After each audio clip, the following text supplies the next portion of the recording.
Good morning, everyone. Good afternoon. Good evening. I hope you all are doing well. Thank you for joining us to our fifth seminar in this series called Reimagining Urban Planning. There's another 360 of you all. Every time I come to these seminars, I'm like, I hope nobody shows up. It makes the work less easier. And then there's hundreds of you all who show up. So again, we continue to be very grateful for your commitment. We're more than halfway through the series. At the end, I'll let you all know the remainder seminars, which are very, very exciting. And of course, you all know that every time we start one of the Reimagining Urban Planning seminars, we start off with a Beyonce song from Cowboy Carter. This song was Daughter. I felt like talking about land and how fucked up the current system is very true to what she says. I'm colder than Titanic waters. I was like, yeah, we gotta be cold about this work. So, that being said, we'll start off again. Welcome to Reimagining Urban Planning. This is our seminar on urban planning and its relationship to land. We'll have very much a conversation about what that means, and how we can better understand again different alternatives to our relationship to land. How we as planners are trained in our relationship to land, and what alternative frameworks can look like. We have a dope lineup of speakers for today, and I'm very excited. Again, if you remember, I'll start off with an introductory dissent. Each of our speakers will do a presentation, and then we'll come back for a discussion. So make sure you all take your notes, and if you got any questions, we'll get started. And with that, I'll move on now with our introductory dissent. And again, the introductory dissent are just those thoughts that the team has been percolating on, specifically on this topic in relationship to our work, but also just our understanding of where we are and our place in the profession. So I'll start off with the introductory dissent for this seminar. Okay, pues dice así. The current practice of planning centers on land as property, parcels to be managed through monetary transactions, zoning ordinances and development permits, and a legal system of ownership that grants individuals and corporations the right to exclude others and exclusively benefit from the land. But this relationship to land is not natural, it is constructed. Culture Hack Lab writes, the idea of land ownership sits at the heart of the extraction-based global operation system. US and imperial land laws have been created by the logic of separation from and extraction of the natural world. Class hierarchies, at least ownership, structural racism, settler colonialism, and the increasing enclosure and privatization of the commons. Because private property is a fundamental pillar of capitalism and othering, changing our relationship to land is essential into transitioning away from these systems and moving toward equity and belonging.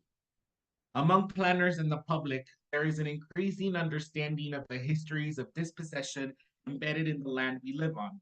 Land acknowledgements are commonplace, but how can this knowledge of history become embodied in our practice, in the built environment?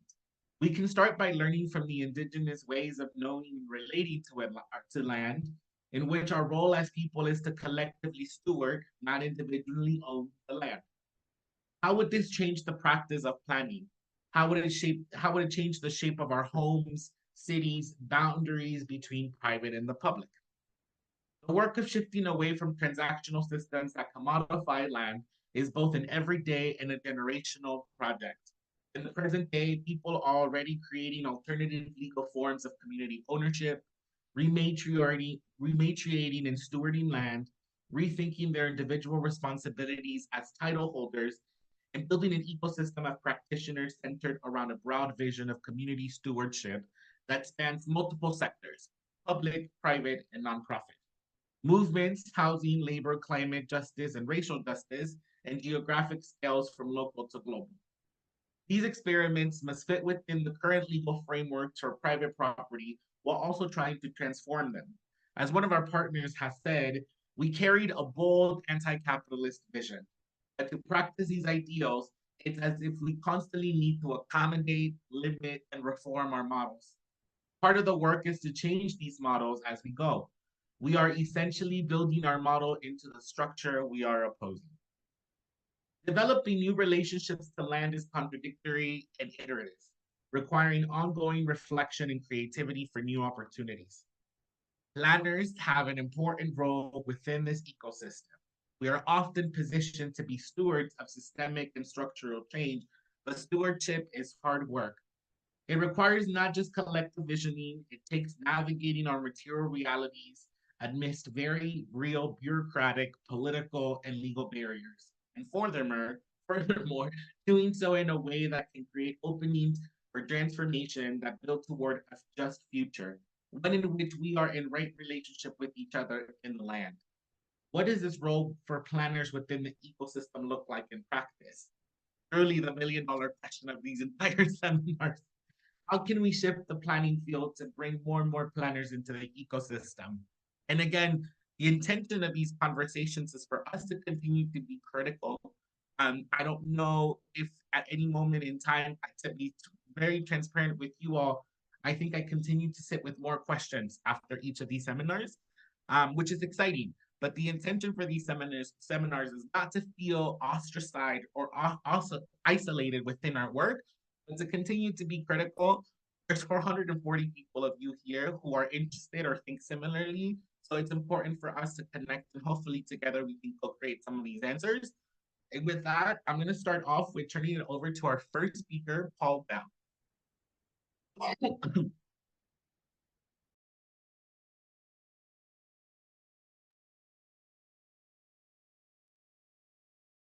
All right. Thank you so much, Richard.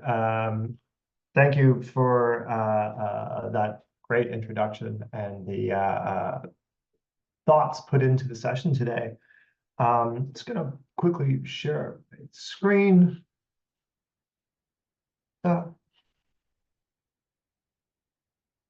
Share. And do that. And then, all right, so you should all be seeing the right thing there. Great. Well, good morning, everyone. Good afternoon for some of you, possibly good evening, depending where you're located in the world today and joining us from. I want to start with a shout out to Richard and the Othering and Belonging team for inviting me, putting this on series that have been generating critical discussions around the practice of planning and the profession of planning and what all of us are doing here as planners in our daily work.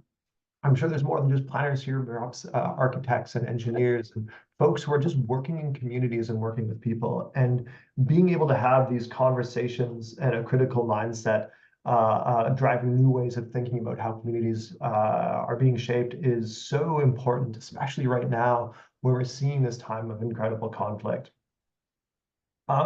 So briefly about me, my name is Paul Bell. I am a planner, a registered professional planner based out of Winnipeg, Manitoba, Canada. If you're wondering where that is, I'm located right there, smack dab in the middle of Winnipeg, or Canada rather, in Winnipeg, about 8.5 hours northwest of Minneapolis.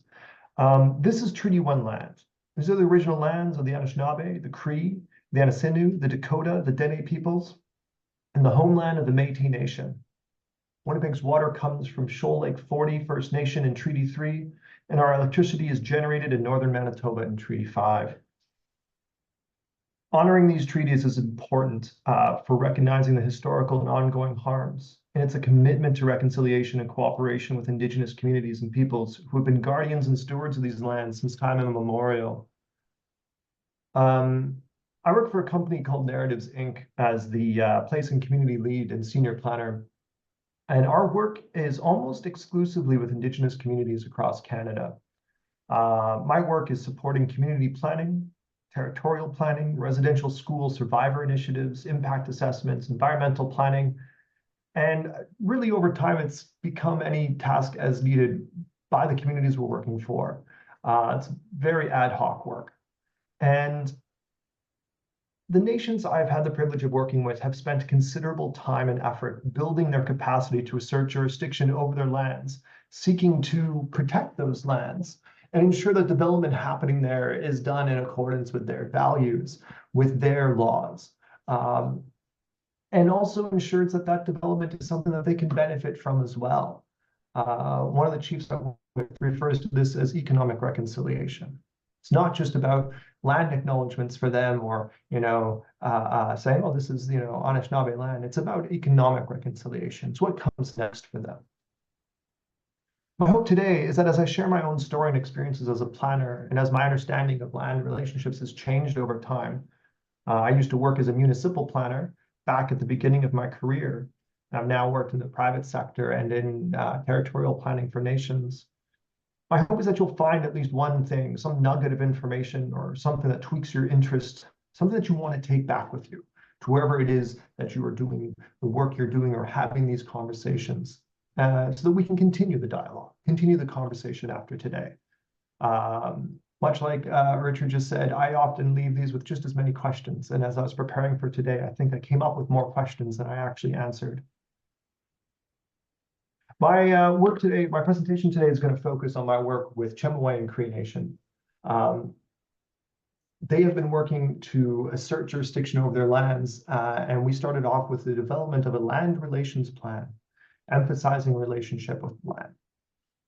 I'll be diving into the work we did to create this plan, share some of my own thoughts about where the planning practice is today, and if I have the time, I'm going to share a little bit about where I think we could be going. This presentation will not be a deep dive into the plan, necessarily at how to do a land relations plan. So how we solved planning issues. Really, I want to emphasize amplifying the work that the community did. This was a community-led process, a community-led plan. We provided some of the tools to do the work. And that is an important part of understanding how this all unfolded. So a little bit about where I came from in terms of planning. I argue that planning itself has not done a great job of developing a healthy relationship with the land. It's not really part of the planning lexicon, your relationship with land. The name itself is land use planning. I am a land use planner. This insinuates that we're focusing on how do we use the land the best? What is the highest and next best use? This is often based on a market assessment of what might be feasible on that land. How many houses can we cram onto it? In my work with First Nations communities, we were told often that the idea and concept of land use isn't really accurate in how they view the land. This wasn't the right approach to be taken. And as we embraced these conversations with elders and knowledge keepers, leadership, community members over time, it was really emphasized to us that we needed to focus on the relationship with the land, one that is reciprocal, that there's identity and values connected to the land, that stories and histories, culture is built here. To that point, and my colleague who couldn't make it here today has been working on connecting identity to the land and how we can understand that. When you talk about the water, you have to talk about the fish. And when we talk about fish, we have to talk about kinship. And when we talk about kinship and water, now we're talking about matriarchal lineages. And so he's been doing that work. And this all ties back to this responsibility to the land. And when we change something on the land and we change something about the water, the fish, we're changing identity, we're impacting identity. And this is something that came up in conversation routinely. So working with Chemehuean and Cree Nation, they're a nation located in northern Manitoba, right here, along Cedar Lake and Lake Winnipegosis. The top left corner is Chemehuean 1, Old Post. It's the original settlement of the nation. They were relocated Chemehuean 2 in the 1960s. Chemehuean 3 is the newer reserve. It's largely undeveloped with some housing and a small gas station, and they're looking to use this as a potential ecotourism area and expanding their housing availability to accommodate the growing community. But working with Chemehuean, it's important to understand the legacy. Old Post was the original settlement of the community. And Chemehuean itself means fishing with two canoes across from one another, pulling a net. And on Old Post, the nation had a strong economy, a vibrant community, fishing and trapping. There was a lumber mill. It was quite a place. But in the 60s, the area was flooded by the Manitoba Hydro and the province to make way for a hydro dam, forcing them to relocate to Chemehuean 2. And this created disrupted life on the community significantly. It damaged the water supply, fishing became untenable for a while, and those effects are still felt today. The nation's been moving forward, and they have been working hard to assert jurisdiction over those lands in an effort of reclamation of the lands. So we came to know Chemehuean through the development of a land use plan that they wanted to develop, which eventually evolved into a land relations plan. This plan needed to embody Chemehuean's history, its relationship between its people and its territory. There was a responsibility to the land that it needed to embody. But this also needed to assert jurisdiction over the lands. It needed to be law, something that could go beyond just the reserve territory into the traditional territory eventually. So we had to go beyond some of the standard planning practices. We needed to embody the principles of reciprocity, conservation, and management, and honor the history of the community, which meant that we had to go beyond just use and start talking about relationship. Working with the community, talking with elders and leadership and youth and community members, we developed 12 principles based on what we heard over a series of engagements and just conversations that we had with everybody. These would eventually lead the policy development that would come out of the final plan. The final plan needed to provide both an opportunity for the nation to establish its future and what it wanted to see in those values, while also providing technical guidance to development happening in the community. So when an outside developer came in, they would know, hey, these are the requirements that you have to have if you're building a new school, a new community center, or new housing. I'm not going to get into each of these, but we see here strong culture and language was part of this. Cree language needed to be part of new development. Connection to lands and waters, lands-based healing was part of this. And so we created policies to allocate land for this. And I jumped through here a little bit to what this actually looked like. We didn't need to reinvent the wheel. We used some of the standard land designation processes, which became very useful for being able to ensure development went to certain places to limit potential conflicts between housing and industrial and commercial development. And policy sections looked very similar to what you might see in a municipal plan. But here we tied in those 12 principles to the goals of the community for each of these areas and what they wanted to see happen so that people could see that, hey, yeah, there's a connection going all the way through here. Originally, we had tried to do this with policies, but we just couldn't really make it happen because there was just too much stuff. It became an overload of information. So we removed them, but they are actually there. The policies themselves, some of them are very technical, but others look at embodying things like kinship in housing. How is that going to work? Looking at allocating lands for protection, for lands-based healing. One of the key things that we were asked to do was develop implementation. The nation had permits in place and forms that needed to be filled out by community members who wanted to do work or by developers who were going to develop the land, but there wasn't a process in place. And so working with the community and the advisory committee, we worked to develop this, to ensure that development was unfolding the way they wanted to make sure there was opportunities for community input, to evaluate, to have the lands guardians be part of the process throughout the entire course of development. A process for what if something doesn't meet our requirements? Well, what do we do? This has met a lot of positive feedback so far from the community in terms of being able to actually implement a variety of different processes and secure funding. This will evolve over time. We used what was already there. We followed the guidance from the advisory committee to develop this. And we've already talked about how can we now expand this to have elders and knowledge keepers part of that review process. And so there's some requirements for that in there. Concluding here, I think I'm going to go over time a little bit, but looking at how Chemehuean wanted to work with the land and build its relationship with the land. As planners and urbanists and architects and designers and engineers and landscape architects, it's clear that we can make a space for planning that recognizes and honors the many ways of knowing in this world. We don't have to rely on contemporary planning processes that really are sometimes that really don't amplify voices. There's a lot of voices that don't get heard. There's a lot of ways of knowing the land and belonging to the land that don't get recognized, but there's a space for that we can amplify. And so if we can make that time and make that space, it's possible to use existing planning processes to amplify those voices and even harmonize with other ways of knowing and embody that in the work that we were doing. Chemehuean Cree Nation is building on that, harmonizing certain policies that are contemporary municipal plans with their own ways of doing things.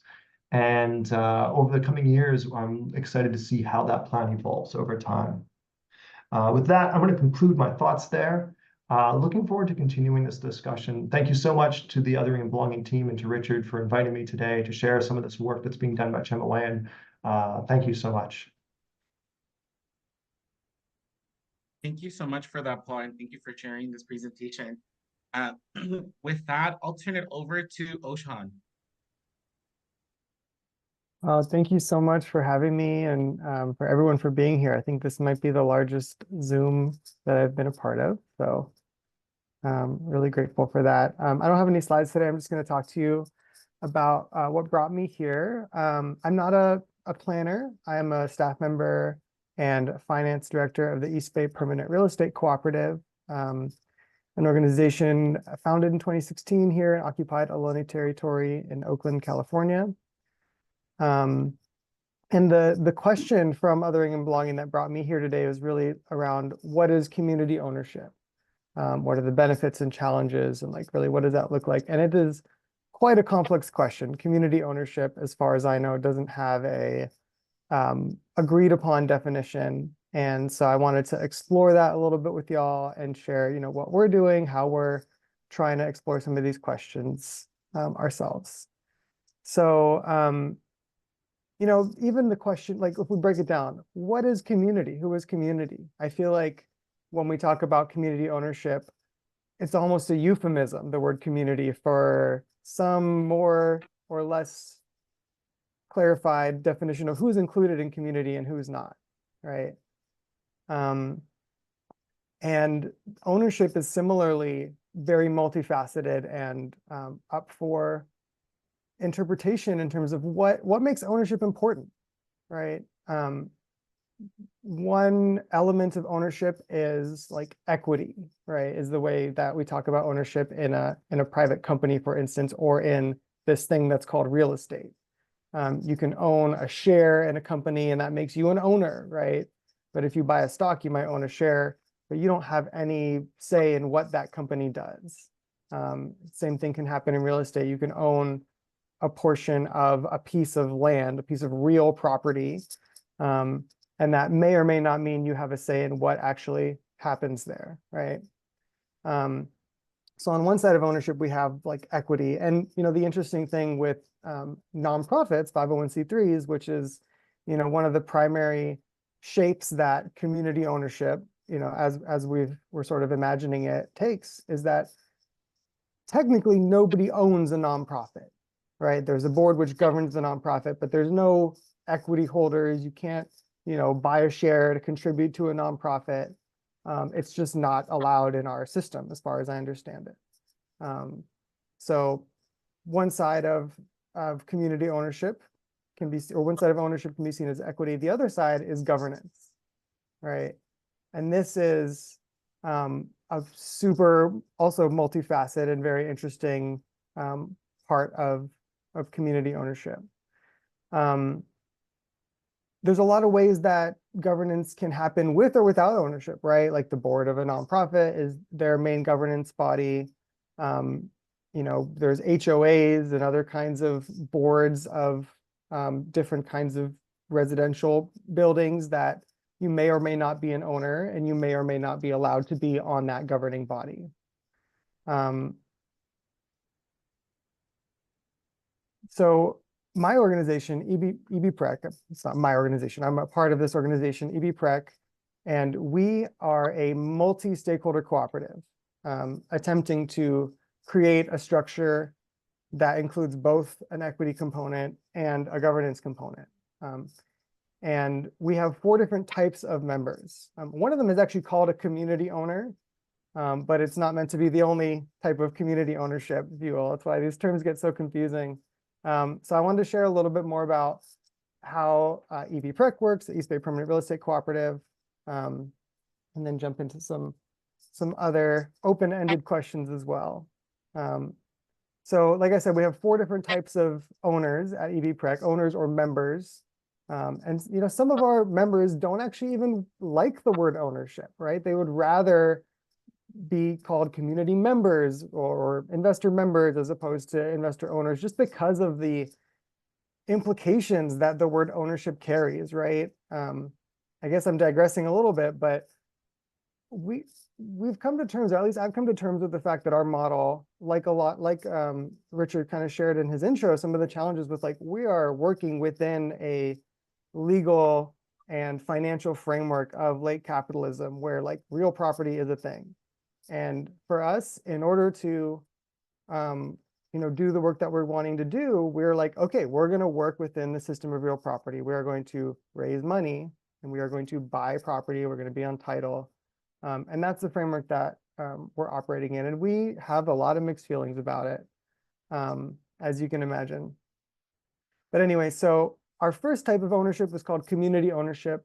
And we're based in the East Bay, in the San Francisco Bay Area. And it's very loosely defined, anybody who is a resident or is rooted in the East Bay, so even folks who might work here or folks who used to live here and had to leave, can become a community owner in EVPrec. And the dues are $10, whether you pay them every week or every month or every year. So it's supposed to be very, accessible. Finance should not be a barrier to entry. And then the other requirements are that you come to at least a couple meetings a year and you participate. And by doing that, you have certain governance rights. You can make a proposal to the cooperative. You could actually come to our member meeting, send an email proposal out to our listserv and say, hey, I want the cooperative to buy this building. You probably want to do a little bit more networking and working through your project with the stakeholders and the staff in order to get it approved by the cooperative, but you have that right. You can make a group within the cooperative that gets support from a staff person to pursue a project. So it's really the community ownership is not about building financial equity. It's about having governance rights and being able to actually have a say in what happens in your neighborhood. We also have, on the other end of our spectrum, we have our investor owners. These are folks from, at this point, all across the country who can buy a share in the cooperative. This is one of our main tools we use to raise capital. It's kind of instead of putting your money in Wells Fargo or investing it in the stock market, why don't you take a little bit of your capital and invest it in your community? Now, we don't offer real estate returns. We offer 1.5% annual returns, which is less than you can even get in a certificate of deposit right now. So we're not, we're not trying to appeal to people for their financial greed. We're trying to give them a tool to invest their funds in the community, because that's their return, is the fact that they're helping their community. And they get very limited governance rights. They get to help elect 2 out of our 8 board members, our president and our treasurer, and everybody else also gets to vote on those. So they don't have a specific person to appoint to the board. We really wanted to put their interests, sort of their ability to govern the cooperative, in the backseat. So there's no chance for our investor members to sort of take over the governance of the organization. If they're local, they can also become community owners. But if they're not from the East Bay or rooted here, we can't have people from New York making large investments and then suddenly taking over the cooperative. So you can see how along this community ownership spectrum, we have one group that's focused on governance, another group that's focused on more equity through the fundraising side. We also have staff owners like myself. I obviously have we manage the day-to-day of the cooperative, and so I have a lot of governance power, right? But I have no equity. Staff ownership doesn't come with an equity stake in the cooperative. And then finally, we have our resident owners. So anybody who's a resident or a tenant in our properties, they have their whole set of it's like a much more complicated thing with them, because they're there on the ground, right? They're the most involved in a lot of ways. So they have governance rights as a member of the cooperative. They also have specific governance rights for the unit or home or property where they live, because it impacts them. So they get to make decisions about things that impact them, and they collaborate with their neighbors to make decisions around things that impact them and their neighbors. And they collaborate with us staff on things that also impact staff and the rest of the cooperative. they also have their own equity rights, right? So they get a very limited equity share in their particular property. And it's limited because we had to find this balance of like how much do we want to like have individual wealth building for these residents, which would mean we're playing more and more into the capitalist opportunities of land ownership versus how much do we want to limit the equity and prioritize long-term affordability and like financial stability for the cooperative. So we landed somewhere, which is a much longer conversation around how their equity is structured, but they get limited equity. And if there's any profit coming from their monthly payments, that profit actually gets returned to them at the end of every year. Well, that was my 10 minutes. So I need to wrap it up. I think, yeah, those were our 4 types of ownership. I think somebody put it in the chat for me, which I appreciate. And I'll just wrap up by saying like the benefits are huge. Self-determination, is not going to come from billionaire charity. It's going to come from us being able to take ownership of our own trajectories. And the challenges in community ownership are also pretty huge. We haven't created a society which teaches us how to collectively organize and work together. We've created a society that separates us and wants us to create our individual security over collective organizing. So you can see that a lot of cooperative collective ownership projects have a lot of challenges with governance. And so one of our mission pillars at EVPREC is heal people power, because we're really committed to both providing the institutional infrastructure to support projects like this, but also doing the interpersonal healing work to be able to work together in community. So thank you so much for your time. I'll put our website into the chat so that folks can follow up with us. Thank you so much for that. I'll turn it over now to Rashida. Hello, everybody. Thank you so much for having me. My name is Rashida Phillips. I am Director of Housing, Justice and Land Futures at PolicyLink. PolicyLink is a national research and advocacy organization serving the 100 million who are at or below the poverty line. And again, I manage our housing portfolio and land justice work. So I'm going to share some slides. One moment.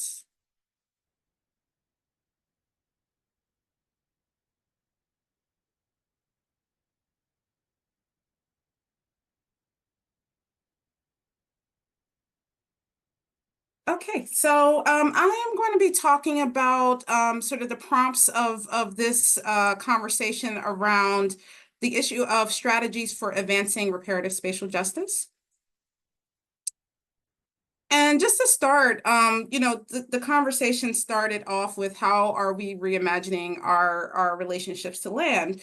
And when we're thinking about that question, the question that we're posing is, what would our futures look like if space were oriented towards justice? And so like for us, reimagining our relationship with the land requires embracing frameworks that are rooted in repair and liberatory justice. And so as we know, housing and land exclusion are racialized in nature. They're woven into the very fabric of our institutions, our policies, and our value systems. And so in order to transform that reality, we have to be able to address historical and persistent spatial injustices, especially in ways that reveal the entrenched racial inequities in our country's existing land use and housing policies. And, as we know, land and housing in the U.S. has been defined by these sort of racial regimes of property, which is a concept that underscores how property laws and practices have been systematically used to disenfranchise marginalized communities, and to make marginalized communities, not just, as if these communities already existed as marginalized, but actually to make communities become more marginalized or marginalized in the first place. And the traditional ownership model of property that we have in our country is built on the power to exclude. It creates barriers that prevent equitable access to land and housing for everyone. And so property not only shapes physical spaces, but it also influences our identities and our social relations. And so when we're talking about the struggle against dispossession, we're also, at the same time talking about a struggle for possession, and it becomes these cycles of exclusion and inequality. So that raised a critical question. How do we respond to dispossession with something other than possession? And so to repair and reshape our societal structures, we have to move beyond these paradigms of just ownership and exclusion in some of the ways that, again, other panelists were talking about. And again, the way that we think about that is through reparative spatial justice. So reparative spatial justice, as we define it and approach it, is a transformative approach to rectifying historical and ongoing injustices in the allocation and use of space, housing, and land. These strategies and frameworks are aimed at reconfiguring spaces where historically marginalized communities can reclaim their connection to land, gain restitution for enduring racism and policies and practices. Reparative spatial justice is aspirational, it's world building, it's transformative rather than reformist, right? So we're not just simply seeking to reform or revise the systems as they are, but we want to reimagine and create new ways of being in relationship to land, to housing. And it's community driven and place-based. There's a few key frameworks for reparative spatial justice that I'll uplift. There's many more, but I'll just uplift a few. Thinking about land sovereignty and indigenous movements, right? So envisioning indigenous sovereignty over land and resources, including the right to develop, and housing initiatives through practices that align with cultural and communal needs. So things like land back and land rematriation, which you've already heard a little bit about today and probably have heard about before, because there's amazing movements around land rematriation and land back happening throughout the state. And then collective land stewardship is another big piece of that. So reimagining our governance structures in land ownership and tenure that once previously undermined the power of Black and Indigenous groups and Brown groups to direct their own futures. So we have lots of beautiful examples of that, which I'll talk a little bit more about later. There's a few other frameworks and approaches. I'm not going to go into detail. I think the one that I'm going to focus on today is reparative urban planning, because that, again, was the prompt, but just know, right, that abolitionist housing justice, economic justice, land sovereignty, again, reparative urban planning are all other frameworks and approaches. I'll briefly just share that as part of PolicyLink, we have built out an initiative around reparative spatial justice called the Spatial Futures Initiative. As part of that initiative, we are producing a bunch of different tools, resources, supports. We have a fellowship called the Spatial Futures Fellows that's supporting fellows from around the country who are working towards spatial reparations or reparative spatial justice in their specific communities. And this report, Grounding Justice, is one of the first things that we produced from this project, from this initiative that, again, emphasizes the need for reparative spatial justice, talks about these different frameworks and details, gives examples, and provides some evidence-based recommendations for practitioners, researchers, policymakers, organizers, advocates who are wanting to, adapt and think through these frameworks as they apply to their work and to their piece of the work. We just launched spatialfutures.org. I'll pop that into the chat afterwards, but it has a database, it has some additional information and resources, the Grounding Justice Report, but has a database that shows where reparative spatial justice projects, organizations, policies are emerging around the country. And so the last sort of thing that I'll talk about, again, sort of want to just really think through what reparative planning means. And I'll start off, by just saying that planning itself, right, can play a pivotal role in facilitating reparations, land back initiatives, and reparative spatial justice. When we integrate planning frameworks that embed reparative spatial justice, we ensure that policies and projects actively address historical injustices. And I'll read this definition of reparative planning that comes from Dr. Rashad Williams, where he says reparative planning must involve at a minimum at least 3 dimensions: public recognition, material redistribution, and social and spatial transformation. Reparative planning requires the general discourse to shift from problematizing Black communities, and we can also add Indigenous and Brown communities, to explicitly focusing on the significant challenges of opportunity hoarding, racial animus, and discrimination that are endemic to exclusionary white communities. And so, also, for when we're thinking about community ownership, right? And again, when we're thinking about participatory planning itself, these processes need to be able to engage marginalized communities to ensure that their voices and needs are central to decision-making, but also in ways that enhance the ability of meaningful community ownership. And so community ownership, again, my co-panelists talked about this, and that there's not a specific definition, right? But there's principles, there's ways and approaches around community ownership. And how we see it is that it involves the collective management of land and resources by the community members themselves. And this not only promotes equity and justice by ensuring that those who live on and depend on the land have control over it, but also enhances sustainability and resilience.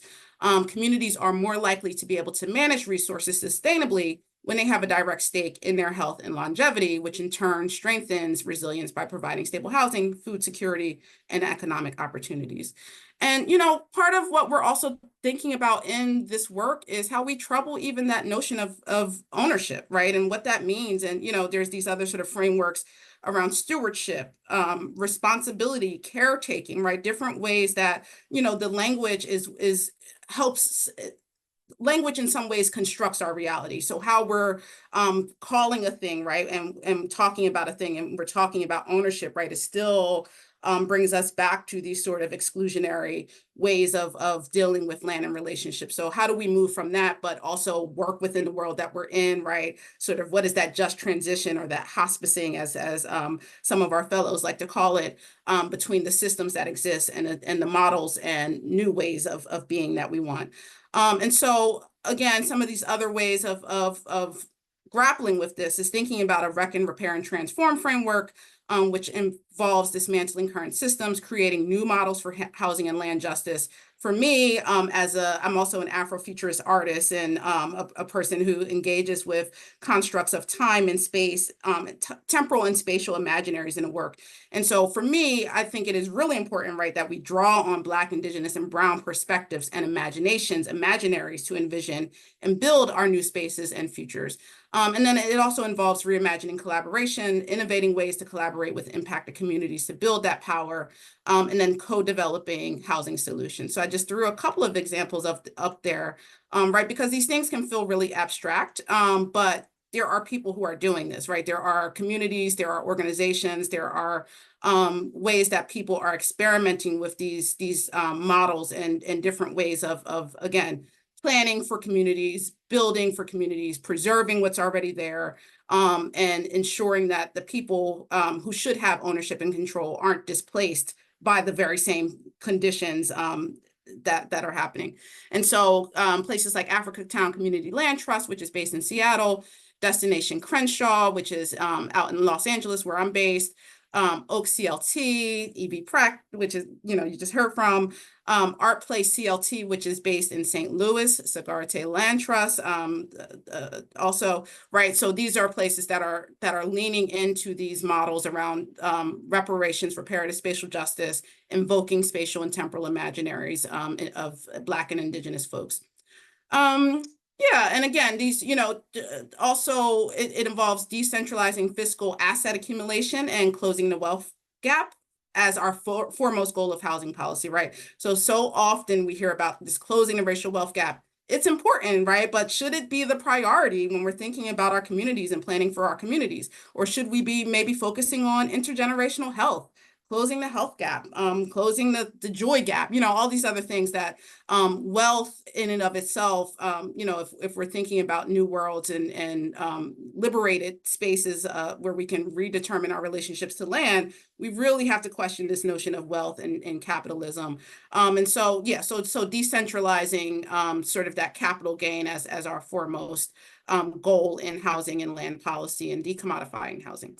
So just a couple other things. Yeah, so I just wanted to show this chart really quickly that has come out of our Spatial Futures Initiative that talks about how we start to move from, how we move along the spectrum of community engagement to reparative spatial justice, right? So there's ways that we can get engaged with the community, especially folks who are planners, right?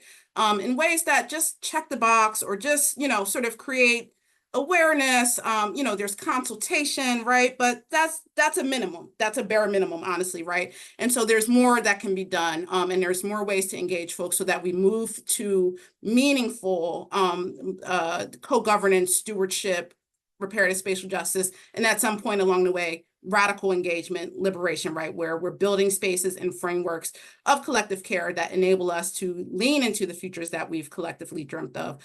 So this is a tool that, again, we've produced through the Spatial Futures Initiative. We are vetting it with our fellows primarily, but we want to put this out there and get other folks' feedback on it. And if it feels like something that is useful for folks to, again, move from just check the box community engagement to a place where we're having meaningful, opportunities for stewardship and repair in our communities. I'll end there. Thank you so much.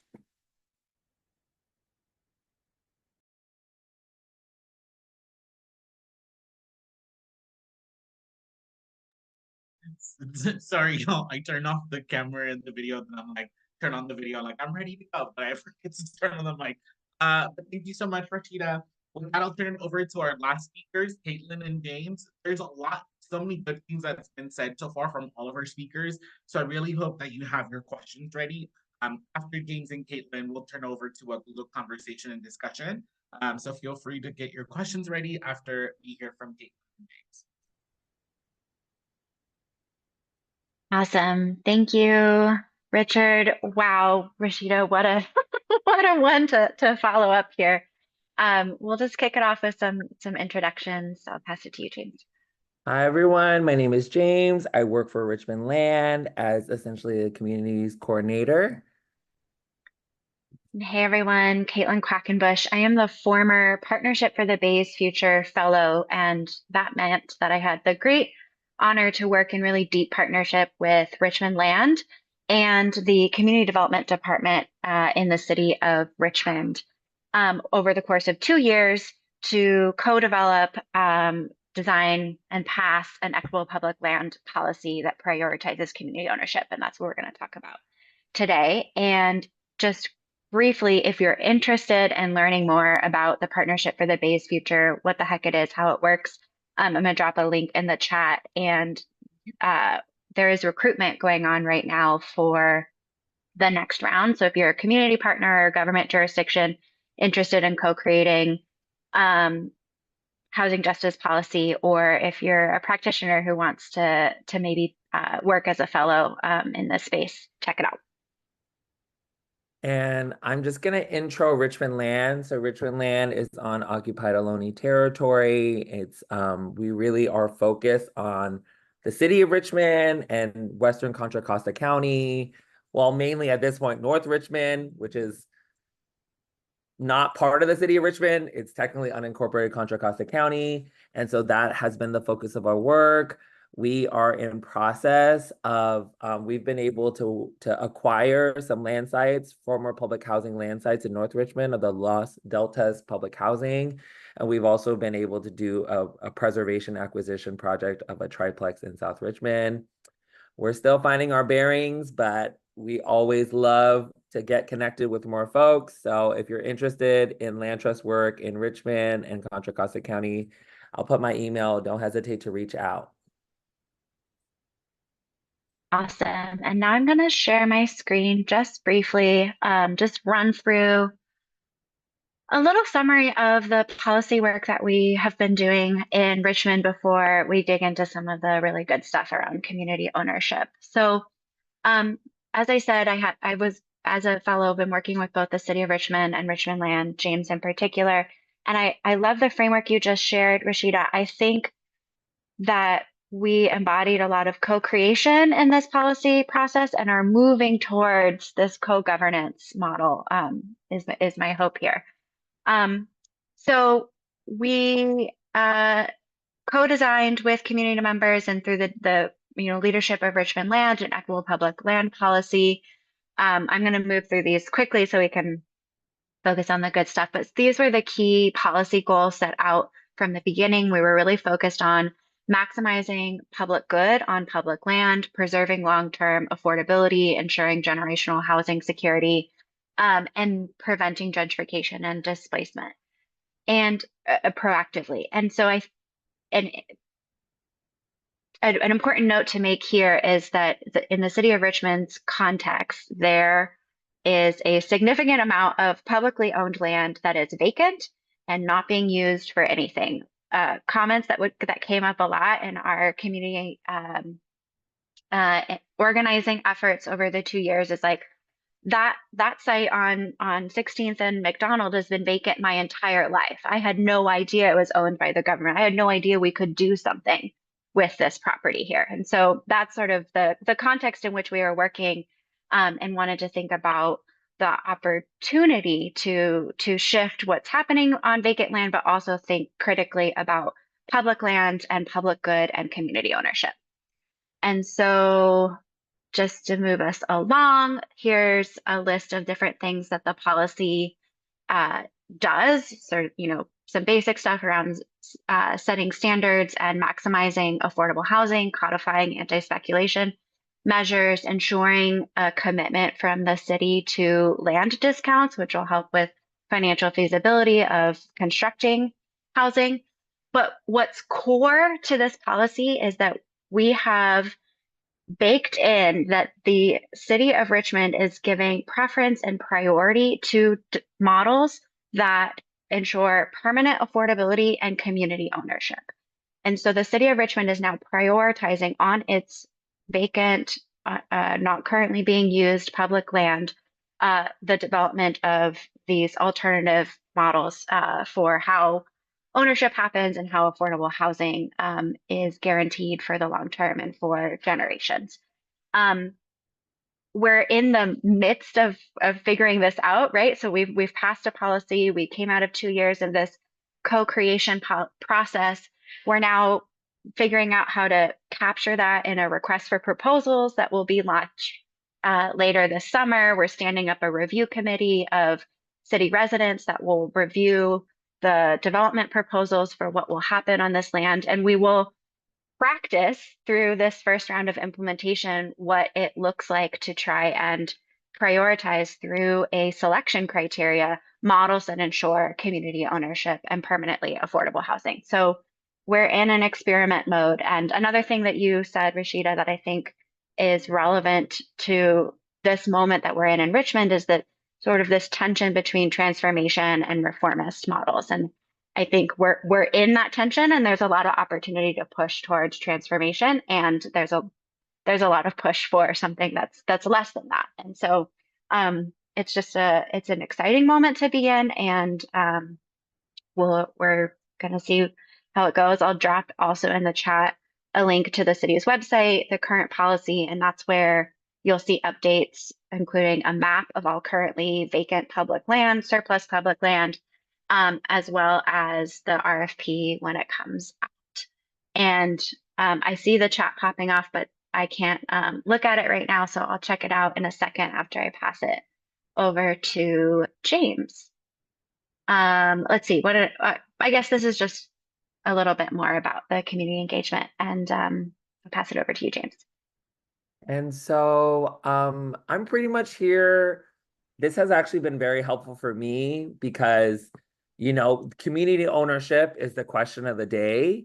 And, being a staff member for a CLT, we have our own particular take on community ownership, which is we are presenting the CLT, a community land trust model, as kind of the land stewardship and governance model to try to tackle the question of how do we actually own things as a community, and a framework that we've been trying to test out actively in our own space is, instead of using the term community ownership, thinking about the term of community controlled housing, which gives room and gives space for the reality that some residents, their authentic determination, what they want is to not be a part of an ownership structure. They want to continue to have a more renter relationship. And we're still actively contending with how we are figuring out that conversation. And these are things that we really had to start to sharpen in as we talked about how would we define these terms for the purposes of the RFQ that would go out to interested developers for these public land sites. And so I think a priority on our point of view is thinking about how do we talk about community controlled housing, and then how do we talk about community-led development? Because that's really where we see there's a critical need in Richmond. Richmond residents have been disenfranchised from the ability to actually have a say in their local neighborhoods and communities. You know, there's historic disinvestment in the city of Richmond, continued, you know, the strong presence of companies like Chevron, the Chevron refinery that really sets like the environmental conditions of Richmond as a refinery town. And so we as a land trust, our real perspective on community ownership is how do we constantly center the principles of community control and community-led development. As a land trust itself, our aspiration is to be member-led. And so as a land trust, we have a commitment to having our board be elected by our members, which is not necessarily typical for a land trust, but we thought was a necessary added step to increase the depth of like essentially the democratic governance of Richmond Land as a land trust. And in terms of how we define these terms, honestly, they're really long. So I'm just gonna put them in the chat because I don't think there's a point for me to just read to y'all. But I'm just gonna put these fat definitions in the chat so you all can look at them at your own pleasure. And pretty much it's been a lot of trial and error working as a small emerging community land trust. I think we've been having to learn things the hard way and learn that people need a lot of support and education to start to rethink how they can have real say in the land around them, even something as simple as a vacant lot that they've seen in their community for decades. And so that's kind of the closing for me. I'll put my email in the chat. I know people are trying to contact me, so you can just email me. Cool. Yeah, I know we're at time, but I think one thing I want to highlight in terms of how this policy and in particular this work with Richmond Land is trying to push back against some of the bounds or current paradigms around our relationship to land is and then like how to make that really, really practical and baked into a policy that a city with limited resources can implement meaningfully is this idea versus leasing versus selling the land. And that means pushing back against, I think, an idea that's held sometimes in city governments that like, this is our land and we need to sell it to the highest bidder because we need those resources and that's what's going to benefit the city. So pushing back against that concept of like selling public land for market rate development or maximum profit as a city, but also pushing back against some concepts around how affordable housing happens and selling or leasing the land by their house, like scoot it. So to traditional affordable housing developers, which is also not actually transforming people's relationship or governance ability or ownership to land. So we're trying to push back against sort of both ends of that spectrum here in this policy. And the underlining assumption is that the land will remain public and there'll be these 99-year ground leases unless like really rigorous criteria around community ownership from a CLT or a collective group is met, in which case selling of the land would be considered and part of a conversation that the city of Richmond would be open to. And with that, I think we'll close. Any final thoughts, James? Okay, and then I'll also throw my email in the chat. Hi, I don't know if you can see, I had my hand up and I was multitasking. I'm outside. If Rashida could please put contact information in the email, I would really love to circle back and talk with you about some project that I'm working on in the Delta. Yes, absolutely. I'll throw my email in. Thank you, Ahmad. With that, we're opening up the conversation for any additional questions. Feel free to raise your hands as we're getting started. The speakers are going to be spotlighted with me.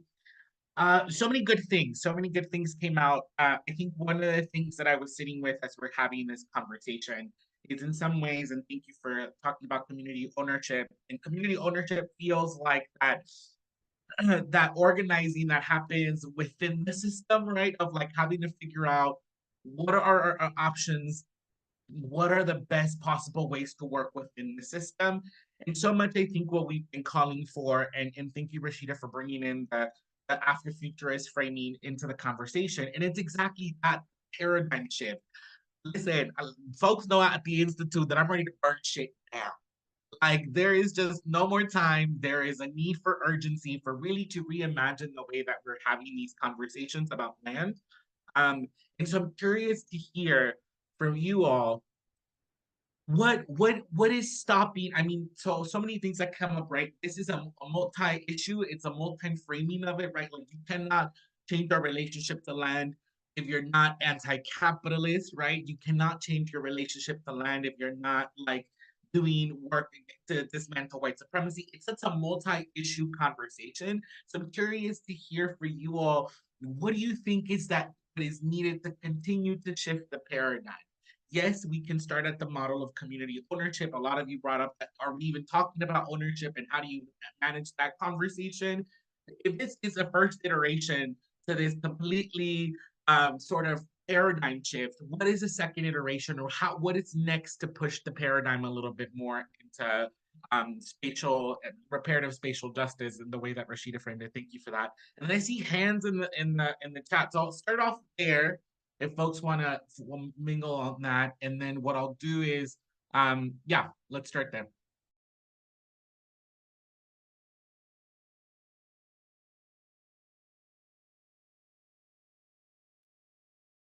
I can kick us off. I think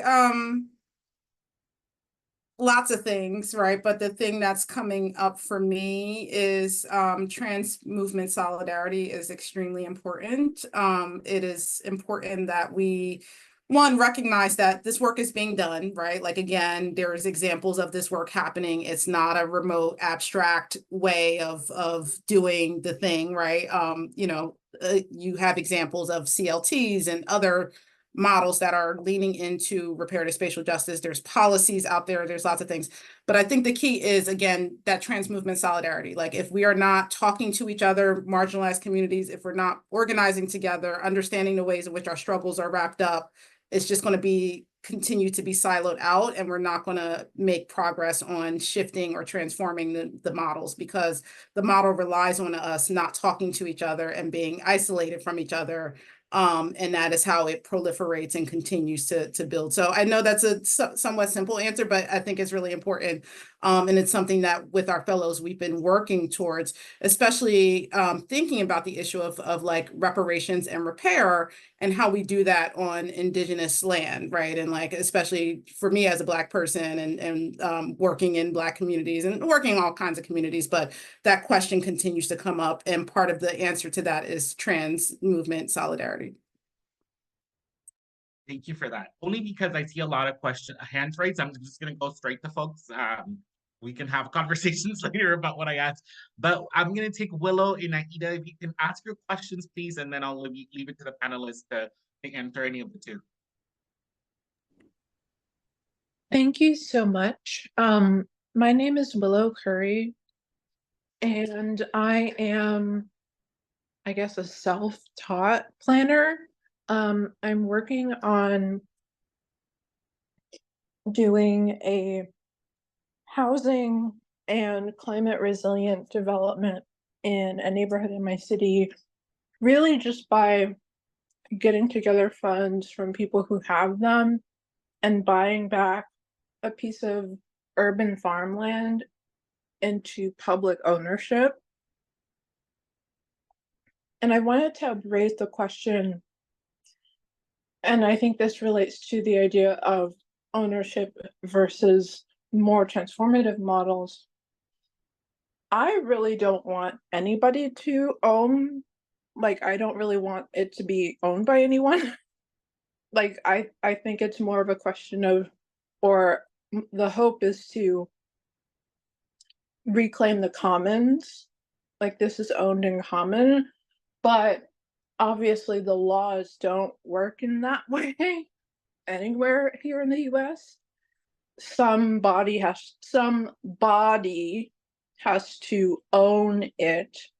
Like the US has America's public lands or the national parks, but the US is the body that owns it.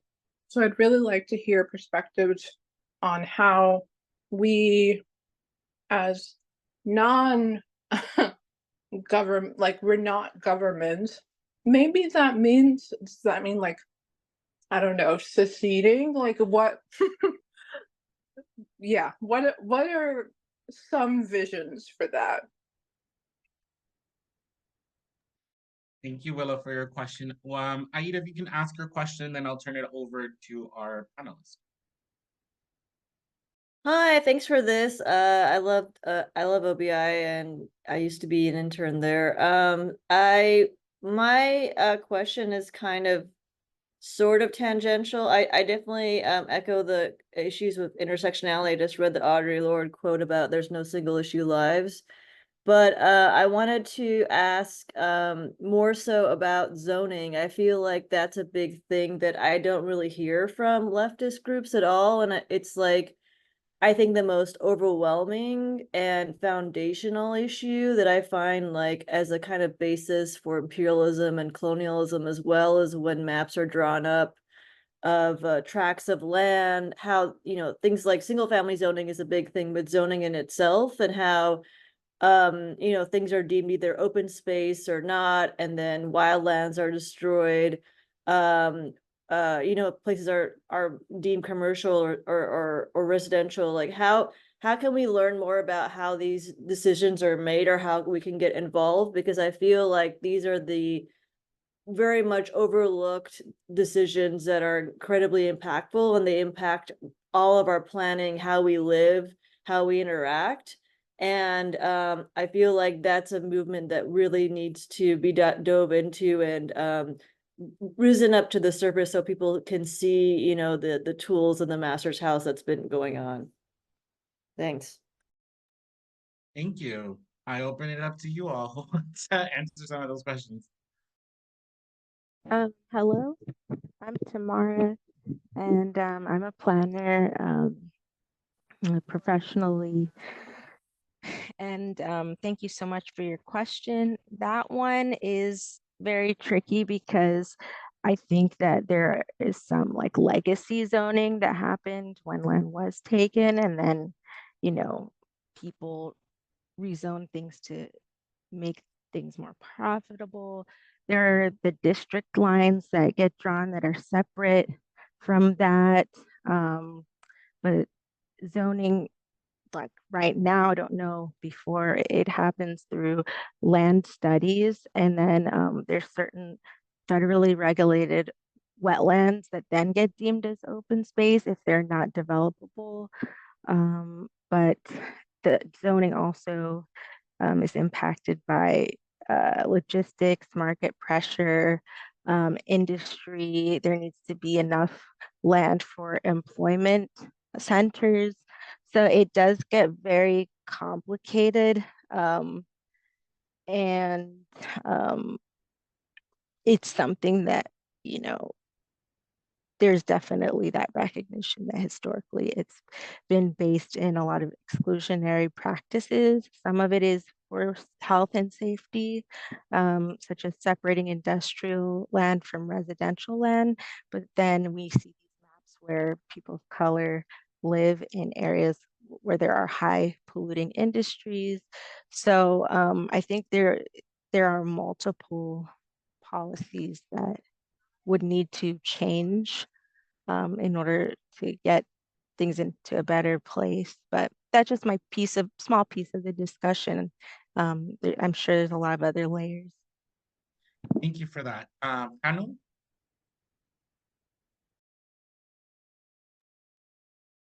I feel the land use planner should talk about zoning. Zoning is a complicated thing. It's has such a bad history of being exclusionary in principle. And there's been, you know, attempts to change it. It always tends to look the same. You know, and then it determines value of land. You know, what can you do this? It's got, you know, zoning allowing for, you know, single family units or single housing units, and then you got like multi-unit, you know.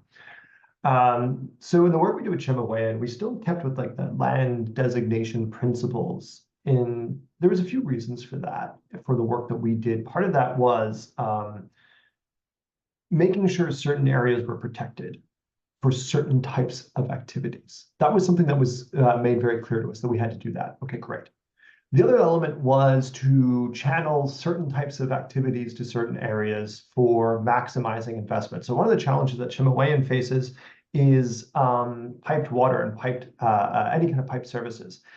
It is mostly bedrock. If you're going to put in any kind of pipe services there, you're not digging a hole in the ground, you're blasting with dynamite.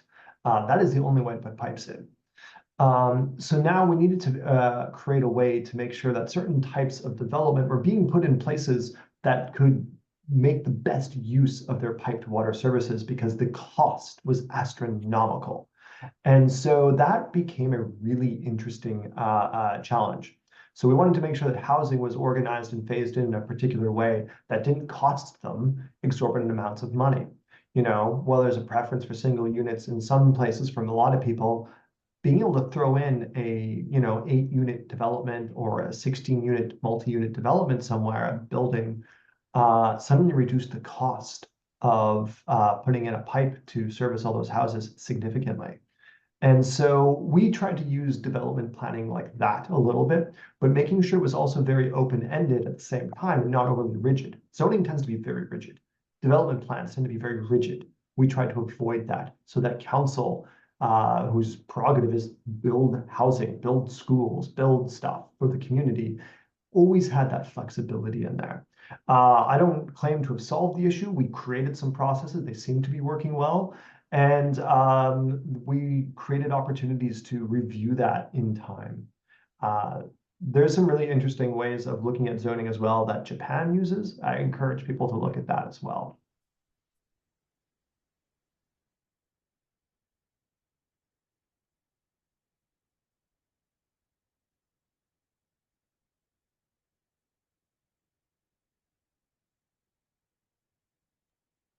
Thank you for that. Because of sake of time, what I'll do is I'll take the next couple of questions and folks feel free to answer. So I'll take Monica and Jeremy. Hi, yes, thank you, everyone. I actually just wanted to highlight the things that I put in the chat. It's a free digital copy to the book Donut Economics. Sorry, there's the people that are doing the lawn in the background, but it's a free digital copy to the book Donut Economics: 7 Ways to Think Like a 21st Century Economist by Kate Rayworth. It's where every human being can thrive within the means of our planetary boundaries by being distributive by design and regenerative by design, and not this endless GDP growth. That's the health of our economy. And so for me, it's continuing to learn. Like every single day, I'm like trying to learn something. So because they use all these big words and they say, oh, it's just so complicated. They're making it complicated. And so, and I really agreed with the other lady, I forgot her name, but I'm like, why do we have to own anything? Like it's this system that was created that we needed to own something. And I'm like, we're all a part of our Mother Earth. This is all of our planet. And so we need to come to a point where we're like, you know what? Yeah, we want to, like make a new system that makes the old system obsolete. But then also in the end, realizing like, do we want our kids to constantly be stressed out like this, or future generations? And so I just want to highlight those things in the chat. Also, it's a 29-minute video by the author explaining the book if people don't have time. And then another link to a economist expert, Stephen Keen, who is an expert in economics, and he debunks the current economic system that we have. And then there's also an economic rap battle that's a 6-minute long video that explains it further too in a rap battle. And so, but yeah, I just wanted to thank you all so much. This is the kind of energy we need, and I hope everyone has a beautiful and wonderful day. Thank you so much. Just a reminder, if you have any additional resources to share with us, please email us. We always send a follow-up email with all the resources that are shared. I think, Ojan, you have your hand up. Yeah. Go for it. I don't know how much time we have left, but I feel resonance with the question of like, why do we have to own it? And I guess just from my perspective as like working at an organization that is trying to implement, community-owned housing, we've really struggled to find the capacity to do the kinds of policy work that are needed.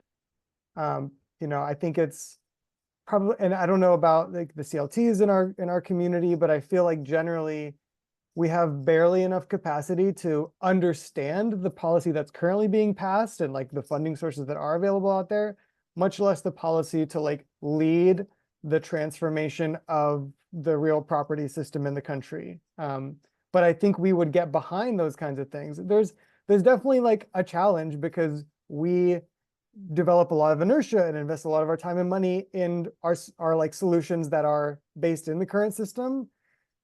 So there might be some pushback, right? Like even among like between the CLTs or between the cooperatives that are using the current systems and the folks who want to change it, right?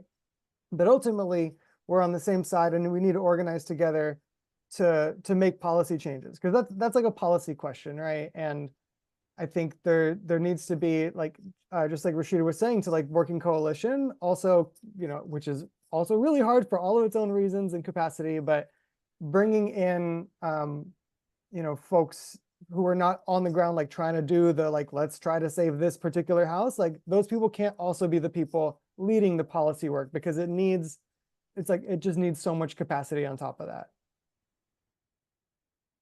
Thank you for that. Thank So I you. heard, oh, sorry. Wait.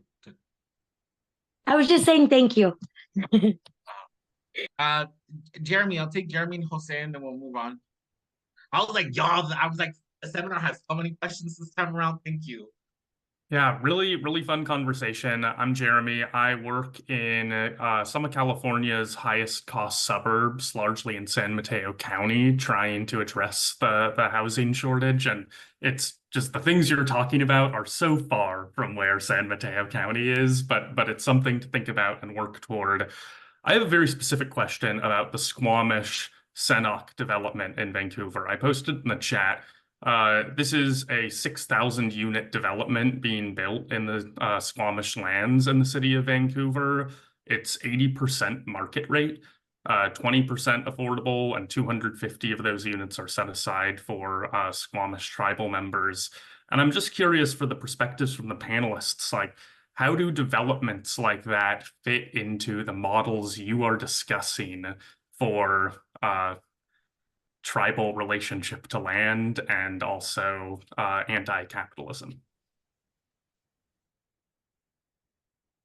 Thank you. Then we'll take Jose and then folks can feel free to answer. All right, wonderful. Thank you, Richard. Thank you all so much for your informative and insightful presentations to Reimagine Land. My questions are, how have you obtained buy-in and leveraged your role or position to call in various stakeholders in the work that you engage and have done? And how do you work through the resistance or those who challenge your work? Thank you. Panel, feel free to answer. Those are both very big questions.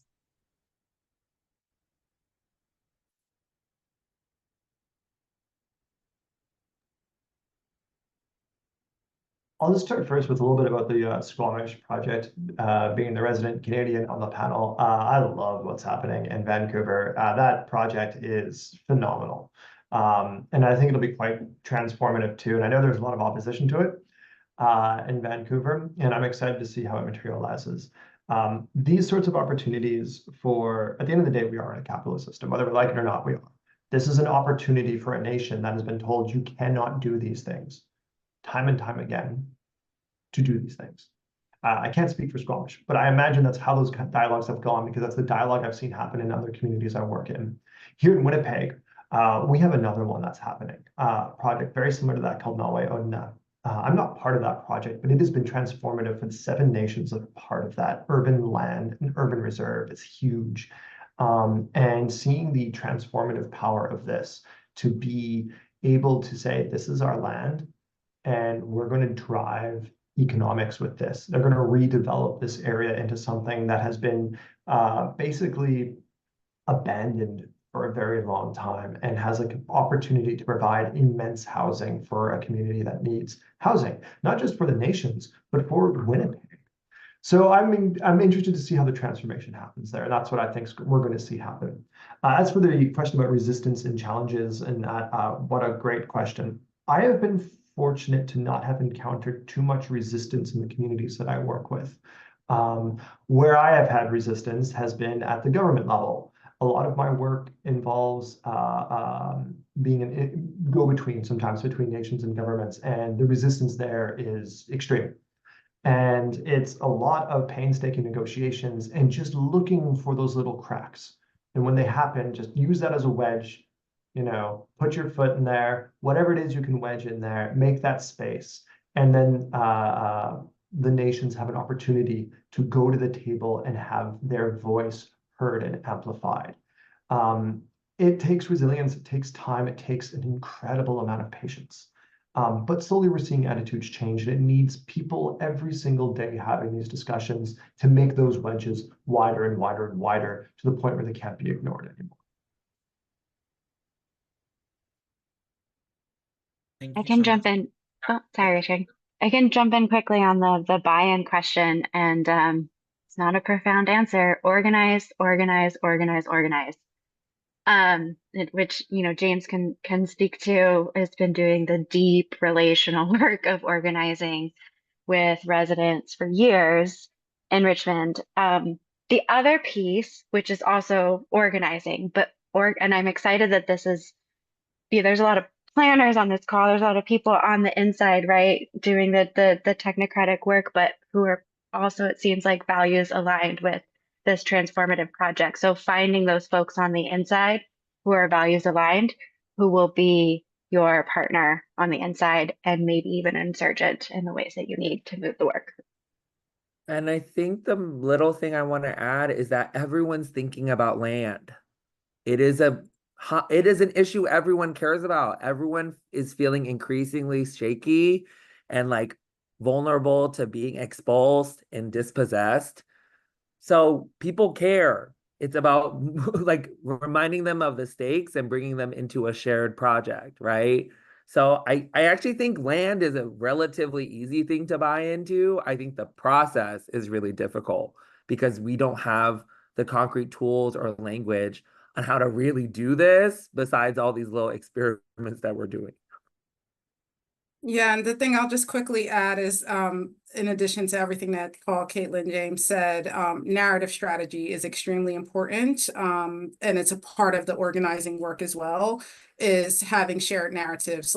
And that's, it goes beyond just the communications work and the sort of language we're using to promote it, but what are the deeply held values that we can all get behind and craft a sort of a shared narrative around and advance that through various pieces of our work. I would build on that to say that getting past the buzzwords can be helpful if a particular person has a reaction to something you say, for instance, the word capitalism. It might be helpful to try to have a more nuanced conversation with that person without even using the word capitalism, even if that's a big part of even if you and your buddies are like, yeah, we're anti-capitalist, that person might not understand what capitalism even is and just have a reaction to anybody who's against capitalism. But they might realize that they have some deeper shared values with you. Listen, that part right there, as somebody who is living abroad, I finally understand why the world hates Americans, and it's our entitlement to wokeness. And I think you just got to that point exactly, is like, well, my mother don't know what capitalism is, but she understands the impact of the lived experience of its oppression. And if we're able to understand that and build relationships across that, can we get to that? So thank you all so much. We have come towards the end. I have a couple of updates to let you know. We have 3 seminars left. Our next seminar it's going to be another fun one. It's called Urban Planning and its Relationship to Economics. So I'll talk about capitalism. We're going to be talking a little bit about that and thinking about different economic structures in which we can measure success of cities. I currently live in Mexico City, and let me tell y'all, Mexico City is a perfect case study for the perversion that is capitalism, but that's beyond the point. The second seminar will be in October. That one's called Urban Planning and its Relationship to Belonging. And then in November, we're going to take a break because of the elections. Regardless of what's going to happen, we all need a moment to reflect. And I think that's going to definitely impact our last seminar, which will be in December. And our last seminar is very exciting. It's called Planning for Dystopic Futures, because you all know that I believe the apocalypse is already here. We're gonna get planning for those. Again, what we do now is that if you have any questions, Milana has been super dope and has been capturing the questions from the chat and putting them in one of our internal agendas. I will send out to the speakers, and if the speakers have space and capacity, we'll either respond to the questions or share resources with us. What we then do after is, at the moment that you sign up for our seminar series, you also enter our database, and we will email everybody all of the resources and that were talked about in the chats, that were talked about by the speakers, and then we'll ask the speakers if they're generous enough to share any slides, and if they share them with us, we'll share them with you all. You should be getting an email from me sometime in the next couple of weeks. Just so you all know, we have now built a network of about 4,500 people. And 4,500 people all over the world that we've touched every continent but Antarctica. Don't get me started on conspiracies. We can go there later. And so I'm gonna send out an email with a quick little Google form just to kind of better understand where folks are joining us from. We definitely know that planning in Africa is very different than planning in South America versus Europe.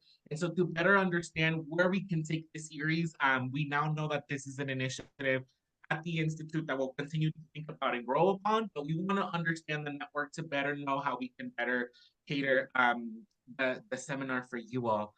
With that being said, can I bring up changing urban to suburban? Okay, cool. Yes, changing Yeah, urban. so when I was in Ventura, California, they did the same thing as in Maryland. They actually ditched the lawns and planted native ecosystems and wildlife. And that's more like suburban areas. And it's very important to protect the environment and climate change. No, thank you for sure. Big question to think about for sure. So with that being said, thank you to all the speakers. If you want to stay on after, I'll give you a little bit of insight what comes next. And of course, we'll leave off with another fun Beyonce song.